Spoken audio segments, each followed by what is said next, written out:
సిద్దిపేట జిల్లా మద్దూరు మండలం నరసాయపల్లి గ్రామం స్థానిక ఎలక్షన్లో భాగంగా సర్పంచ్ అభ్యర్థిగా శనిగరం సత్యనారాయణ అను నేను పోటీలో ఉన్నాను. నరసాయపల్లి గ్రామ ప్రజలకు నా శిరస్సు వంచి నమస్కరిస్తున్నాను. నేను గత 25 సంవత్సరాల నుండి గ్రామ సేవలో ఉన్నాను. గ్రామాన్ని అభివృద్ధి చేస్తున్నాను. ఇప్పుడు సర్పంచ్ అభ్యర్థిగా నామినేషన్ వేశాను. నాకు ఫుట్బాల్ గుర్తు వచ్చింది. గ్రామ ప్రజలందరూ మీ అమూల్యమైన ఓటు నా ఫుట్బాల్ గుర్తుకు వేసి నన్ను భారీ మెజారిటీతో గెలిపించాలని మనస్ఫూర్తిగా వేడుకుంటున్నారు. Welcome to DNS news channel. ఈరోజు మన సిద్దిపేట జిల్లా మద్దూరు మండల్ నర్సాయపల్లి గ్రామంలో ఉన్నాము. ఈ గ్రామానికి ఒక ప్రత్యేక గుర్తింపు ఉన్నది. ఎందుకు అంటే గతంలో ఈ గ్రామం నుంచి ఎమ్మెల్యేగా చేసేటువంటి కొమ్మూరు ప్రతాపరెడ్డి గారు ఈ ఊరే. అలాగే గతంలో ఈ ఊరు నుంచి మదిపేట కృష్ణారెడ్డి గారు కూడా ఎంపీగా చేశారు. వాళ్ళ సతీమణి సర్పంచ్గా చేశారు. మన సిద్దిపేట జిల్లాలోనే నర్సాయపల్లి అంటే ఒక ప్రత్యేక గుర్తింపు, ఒక గౌరవం ఉంటుంది. ఈ విలేజ్లో సర్పంచ్గా టీఆర్ఎస్ పార్టీ నుంచి బలపరిచిన సత్యనారాయణ గారితో ఉన్నాము. అన్న నమస్తే. చెప్పండి గారు, మీరు గత 20 సంవత్సరాలు 30 సంవత్సరాల నుంచి ప్రజా జీవితంలో ఉన్నారని బయట ఒక వినికిడి. 20 సంవత్సరాల నుండి మీరు ఏం చేసిరు? నేను గత 30 సంవత్సరాల క్రితం బాబ్జాన్ పటేల్ అని ఒక సర్పంచ్ ఉండే, మాజీ సర్పంచ్. ఆయనకు నర్సాయపల్లి ప్రజలతోనే చాలా అభినవ సంబంధం. ఆయన నిత్యం ప్రజలు ప్రజలు ప్రజలు. ఆ రోజులలో మంచినీరు లేవు, విలేజ్లో నల్లాలు లేవు, ట్యాంకులు లేవు. అలాంటి పీరియడ్లో ఆ బోరింగ్లు, హ్యాండ్ బోర్ల కోసం ఆ నల్లాలు వచ్చే సమయానికి స్తంభం కొట్టుకుంటా లేపిండు, చేసిండు అని కష్టపడ్డాడు అని ఆయన ఒకరోజు నన్ను గ్రామ పంచాయతీలో ఈ కుమ్మరోళ్ళ పిల్లలు జర హుషారున్నట్టున్నాడు, ఈయనకు వార్డ్ నెంబర్కి ఇవ్వాలి, ఈయనకు వార్డ్ నెంబర్ ఇవ్వాలి, ఈయన రాజకీయంలోకి తేవాలని ఆయనకు ఎందుకు మనసు తిరిగిందో ఆ బాబ్జాన్ అనే మాజీ పోలీస్ పటేల్ సర్పంచ్ గారికి ఆయన నన్ను వార్డ్ నెంబర్గా బీఆర్ఎస్ పార్టీ నుంచి నిలబెట్టడం జరిగింది. నిలబడిన తర్వాత భగవంతుని దయవలన, ఆయన నర్సాయపల్లి గ్రామ ప్రజల దీవెన దయవలన నేను వార్డ్ నెంబర్గా ఎన్నుకోబడ్డారు. 2001లో ఎన్నుకోబడిన తర్వాత నాకు వార్డ్ నెంబర్లో చెక్ పవర్ ఇవ్వడం జరిగింది.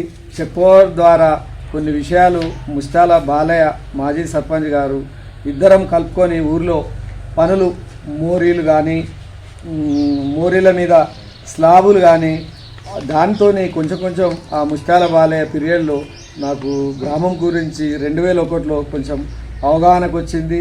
అవగాహనకు వచ్చిన తర్వాత 2006 ఎలక్షన్లో నేను ఇండిపెండెంట్గా సర్పంచ్ పోటీ చేయవలసి వచ్చింది. పోటీ చేస్తే అతి దగ్గర ఓట్లతో ఒక్కనే ఇండిపెండెంట్ వేస్తే ఓడిపోవడం జరిగింది. తర్వాత 2012లో ఏ పార్టీలో లేను నేను. అందరూ అన్న మాకు సపోర్ట్ చేయి, నాకు సపోర్ట్ చేయి, నువ్వు సపోర్ట్ చేస్తే మేము నీకు ఉప సర్పంచ్ ఇస్తామన్నారు. ఆ సపోర్ట్ ద్వారా నేను పిట్టలగూడెం వారికి పూర్తిగా కష్టం చేసి సహాయం చేస్తే నాకు వాళ్ళు గెలుపొందిన తర్వాత నాకు ఉప సర్పంచ్ ఇవ్వడం జరిగింది. ఉప సర్పంచ్ ఇచ్చిన రోజు నుంచి మేము గెలిచిన తర్వాతనే బోనాల పండుగ వచ్చింది. బోనాల పండుగకు విద్యుత్ లేదు, అక్కడ కరెంటు స్తంభాలు వాతిండ్రు, వైర్ లేదు, కలెక్షన్ లేదు. నా సొంత డబ్బులతోని నర్సాయపల్లి ప్రజలతోని నాకు చిన్నప్పటి నుంచి ఒక టైం అలవాటు. డబ్బులు లేవు మన దగ్గర, డబ్బు సృష్టించాలి అంటే మనం జోలి పట్టి ఆడుకోవాలి, అడిగైనా ఆ పనిని ఎల్లదీయాలి. లేదు అనే ముచ్చట అనేది నేను ఎప్పుడు మాట్లాడలేదు. దానికి వీధి దీపాలు వేపించి, అక్కడ లైటింగ్ వేపించి, ఆ ట్యాంకు దగ్గర కరెంటు పోలు, పోషమ్మ గుడి దగ్గరికి కరెంట్ ఇవ్వడం జరిగింది. తదుపరి బతుకమ్మ పండుగ వచ్చింది. బతుకమ్మ పండుగ అయ్యో నర్సాయపల్లిలో చెరువు లేదు, అక్కడికి కూడా కరెంట్ లేదు. అక్కడికి నా సొంత డబ్బులతోని ఒక 3 పోళ్ళు, కరెంటు పోళ్ళు ఖరీదు చేయవలసి వచ్చింది. కొనుక్కొని వైరు అవన్నీ కష్టపడి అక్కడ ఒక బతుకమ్మ కుంటలాగా ఏర్పాటు చేసి, ఒక లైటింగ్ వాతావరణం ఏర్పాటు చేసి, ఉన్న వాళ్లకు అక్కడనే, మనకు చెరువు లేదు కనుక అక్కడనే ముస్తాల ఉప్పలే వాళ్ళది నీళ్లు ఆ రోజు 8 గంటలు 12 గంటల 3 ఫేజ్ కరెంటే ఉంది, 24 గంటలు నీరు లేవు. ఆ కుంట నింపాలంటే ఉప్పలేదు ఒక మడి ఎండబెట్టి, మామ ఎట్లా దానికి నీ డబ్బులైనా ఇస్తా అంటే వద్దు బిడ్డ, ఆ మడివైనా సరే ఈ బతుకమ్మ కుంట నింపి ప్రజలకు చేదోడు వాదోడు ఉండి నిలిచి ఈ కార్యక్రమం వెళ్ళదీయాలని చెప్పినాడు. చెప్తే అప్పుడు నేను ఉపలయ మామను బ్రతిమిలాడితే నీళ్ళు ఇచ్చిండు. అప్పటి నుంచి బతుకమ్మ పండుగ సాఫీగా జరగడం జరిగింది.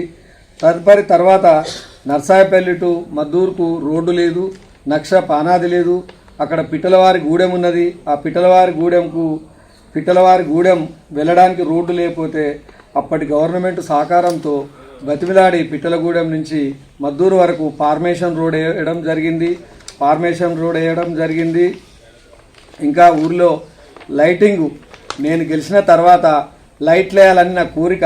ఎక్కడ పోయినా లైటు లేదు, పూలు లేదని అందరు తిరుగురు. మా ఇంట్లోకి లైట్ వస్తలేదు, మాకు నీళ్ళు వస్తలేవు అని నర్సాయపల్లి ప్రజలు అంటుంటే నేను ఒక రోజు దాతల దగ్గర బదిబడిగా కృష్ణారెడ్డి వాళ్ళ ఇంటికి పోయి ఆయన నాతో మాట్లాడకున్నా లల్లుని తీసుకొని వాళ్ళ ఇంటికి పోయి కడవేరుగా అవినాష్ని తీసుకొని అక్కడికి వెళ్ళి ఒక 2,50,000 లైట్లు తీసుకోవడం జరిగింది.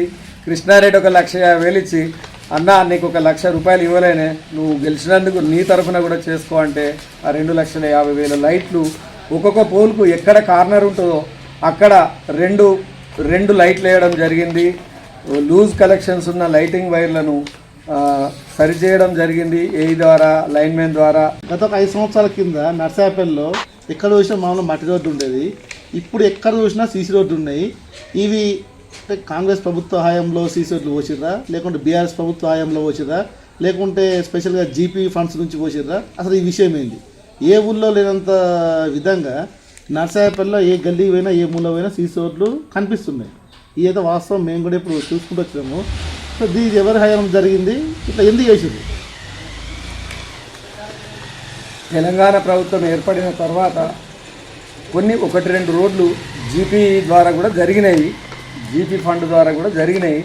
తర్వాత బదిపడిగ కృష్ణారెడ్డి ఎమ్మెల్యే చొరవదారణ, కేసీఆర్ చొరవదారణ, హరీష్ రావు చొరవదారణ ఊరు మొత్తం సీసీ రోడ్లు గుడి నుంచి గుడి దగ్గర వేయడం జరిగింది, రామాలయం దగ్గర ప్రతి రోడ్డు.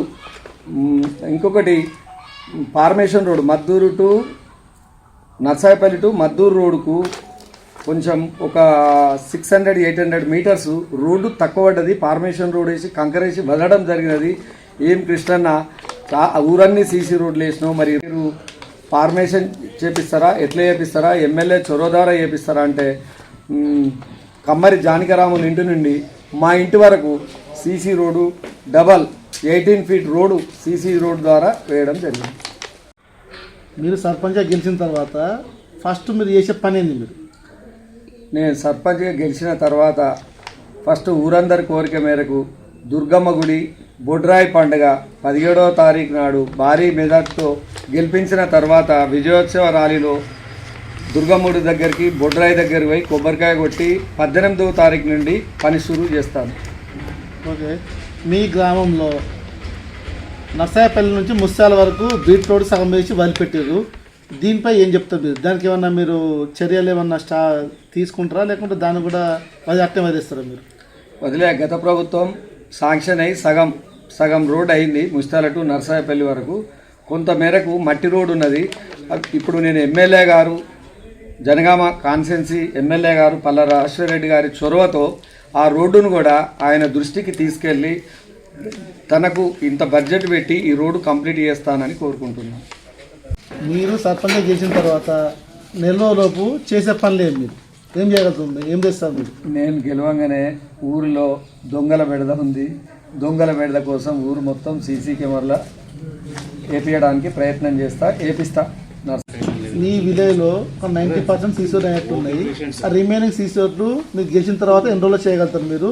ప్రత్యేకించి అండర్ గ్రౌండ్ డ్రైనేజ్ కూడా లేదు. దీనిపై మీరు ఏమైనా హామీ ఇవ్వగలుగుతారా? ప్రజలకు ఒక క్లారిటీ ఇవ్వగలుగుతారా మీరు? నేను గెలవగానే ఎక్కడెక్కడ సీసీ రోడ్లు లేవో ఫస్ట్ ఆ సీసీ రోడ్లు వేపేయడానికి ప్రయత్నం చేస్తా. ఎమ్మెల్యే గారి పల్ల రాజశేఖరరెడ్డి గారి సహకారంతో ఫండ్స్ నిధులు తీసుకొచ్చి జీపీ నిధులు ఎక్కువ వచ్చే విధంగా అధికారులతో ప్రతిరోజు నిత్యంగా మాట్లాడి ప్రజల కోసం సీసీ రోడ్లు, అండర్ డ్రైనేజీలు అతి త్వరలో 1-2 సంవత్సరాల కాల వ్యవధిలో పూర్తిగా అండర్ డ్రైనేజ్ సీసీ రోడ్లు కంప్లీట్ చేస్తా అని హామీ ఇస్తున్నాను. నర్సాయపల్లి గ్రామ ప్రజలకు పేరు పేరున నా యొక్క నమస్కారములు. నాకు సర్పంచ్గా కేటాయించిన గుర్తు ఫుట్బాల్ గుర్తుకు నర్సాయపల్లి ప్రజలు ఓటు వేసి భారీ మెజార్టీతో గెలిపించాలని మీ అందరి ఆశీస్సులు నాకు ఉండాలని కోరుచు